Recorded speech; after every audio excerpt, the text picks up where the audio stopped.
Hello, everybody. Time for my 2014 college previews to continue. And that sound you hear, it means it's time for the Michigan State Spartans preview. They are the defending Big Ten champions. And after that early season loss to Notre Dame last year, Michigan State went on to win 10 straight games, including the Big Ten title game, an upset win over Ohio State, and the Rose Bowl over Stanford. 6 offensive starters are back for Mark Dantonio's squad, including quarterback Connor Cook. Last year, he was clutch at Nebraska, and in that fourth quarter against Ohio State in the Big Ten title game, had a critical second quarter touchdown drive in the Rose Bowl. So Connor Cook knows that when the pressure's on, he can typically deliver. Now, running back-wise, Jeremy Langford, he's a valuable asset to that team. He returns 1,400-plus rushing yards a year ago for Sparty. He's back.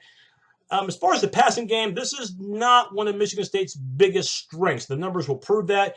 They do, however, return Tony Lippett as well as McGarrett Kings. Both receivers had more than 40 receptions a year ago, so that's not just a large number. So we'll see how those guys do this year for Michigan State.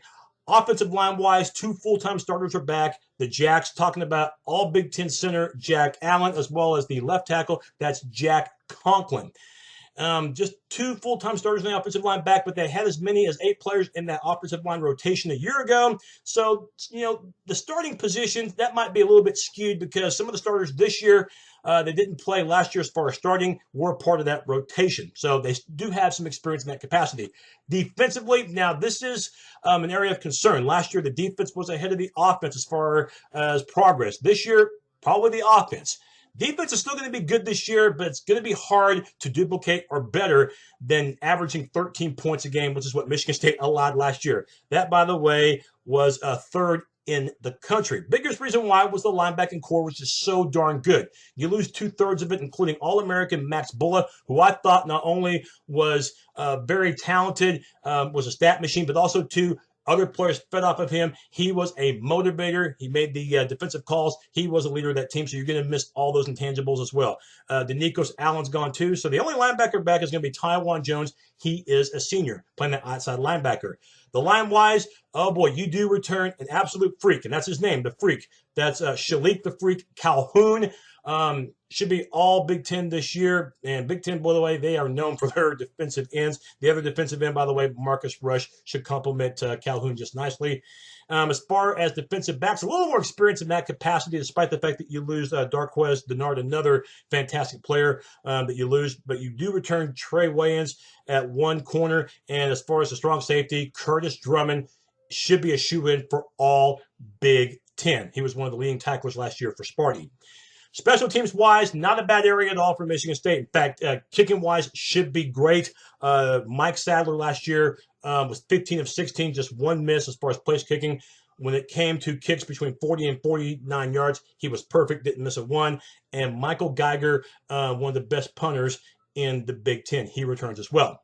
Schedule-wise, it really isn't that bad. In fact, for September, other than one game, it's going to be easy. Now, they do play Jackson State, Eastern Michigan, as well as Wyoming all at home. Now, you might be saying, well, why is that schedule so great? Well, it's great from a competitive standpoint as well, even though none of those teams are competitive. And you can forgive Michigan State because that one game in September that's tough is on the road at Oregon, second game of the year. And the battle that should be the most attractive non-conference game in the country for the season. Battle of Greens. Should be top 10 teams battling each other. Even if Michigan State should lose that game, if they're very competitive, that's a game that could actually help them, depending on how the rest of Michigan State seasons goes in terms of the college football playoff, because the committee will be looking at strength of schedule, and having Oregon on your schedule does help, especially if Michigan State can pull off a victory in that one. But odds will be against them in that. Looking at the rest of the schedule, talking about Big Ten competition on the road, all but one of the games look fairly winnable. At Purdue, at Indiana, at Maryland. Are you kidding me? Michigan State should win those games without breaking a sweat. I'll talk about the other game that could be a challenge in just a moment. The home games, you get Nebraska at home early October. These teams used to play in the Legends divisions, but a reformat in the Big Ten. Nebraska's now in the Western, and Michigan State's in the East. And October 25th, you host your rivals from Ann Arbor. It's Michigan. 2 weeks to prepare for the November 8th showdown. That's the headliner against Ohio State, rematch of the Big Ten title game. And you know Ohio State is steaming red after that loss last year in Indianapolis to Sparty. you close out the year on November 29th against Penn State at State College, PA. And I'm telling you what, Penn State has not done too bad of a job considering the major sanctions that they have on them. Remember, they're still on probation, no bowl game for them. So this is their last game of the year. They're going to treat it like a bowl game. And their first-year head coach, James Franklin, really made Vanderbilt a better program. He's a heck of a coach. That will be a tougher game for Michigan State than what they might think. So they cannot overlook the Nittany Lions. Best case scenario for Michigan State could very well result into an undefeated season because there are enough pieces on the defensive side, despite losing Bullough.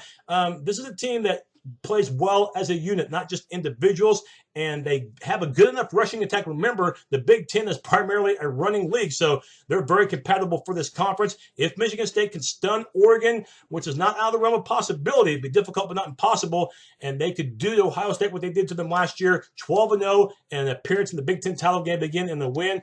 That would be a shoe-in and a high ranking for that college football playoff. That's best case scenario. Worst case scenario could be 8-4 with a loss to Oregon, and a possible loss to Nebraska, loss to Ohio State, and you just never know what could happen at the end of the year at State College, PA against Penn State. My likely scenario, and I know Michigan State fans are not going to like this, so please try to understand my word plus $1 sometimes will buy you a small cup of coffee, okay? It's just my opinion, all right? Ohio State, with Braxton Miller back and with much of the defensive front seven returning, I think it's going to be a tough matchup. Even though Michigan State hosted, I think Ohio State will get their revenge, and I've got Ohio State winning that game and Michigan State losing at the beginning of the year at Oregon. I think the Ducks are going to be, again, loaded offensively, and plus playing at Eugene, Oregon, trying to win there is very, very difficult. But I've got Michigan State winning the rest of them and going 10-2 and finishing second in the East Division and being in good position to go to a major bowl, but finishing outside of the college football playoff loop.